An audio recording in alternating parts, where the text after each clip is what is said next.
Hi there, I'm Brenda Cadman from Bonaccord Creative, and in today's quick Canva tutorial, I want to show you how to use the background remover feature. So let's jump into Canva. In this tutorial, I'll show you how to use the background remover option. Note that this is a Canva Pro feature.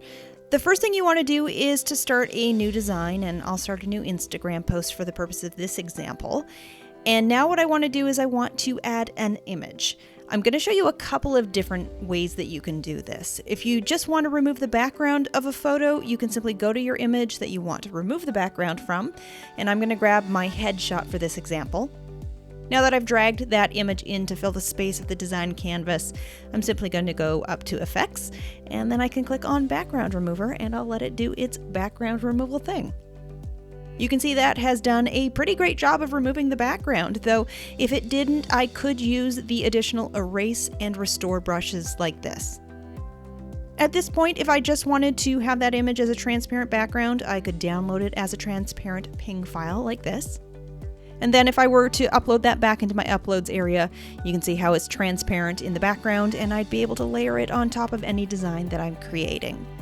Now, another way to approach doing the background removal of an image is if you know that you want to change the background on an image and that you don't want to just download it with a transparent background.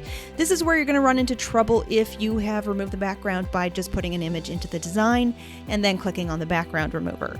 If I wanted to change this background color easily at this point, if I went to the backgrounds area, for example, let's say I just wanted to change the background color, it's going to overwrite the entire thing.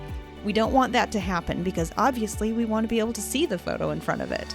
So we're going to do this a little bit differently. Before you add an image into your design canvas, you're going to take one extra step.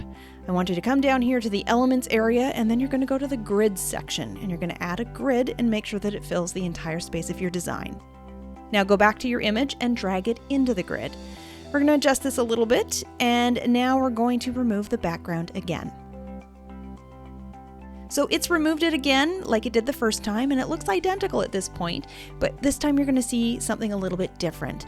When I go to background, I'm going to try changing the background color again, and this time it keeps the headshot there, and it just adjusts the background, so you can actually change the background color behind it this time. But you can also change it to a pattern, or a gradient, or a photo, or I can move my image out of the way, and then I can drag one of my own patterns into the background like this. Or I could do the same thing with a stock photo. So whether you want to download an image with a transparent background or you want to remove your background in order to put your image on top of another background, these are the two ways that you can accomplish that.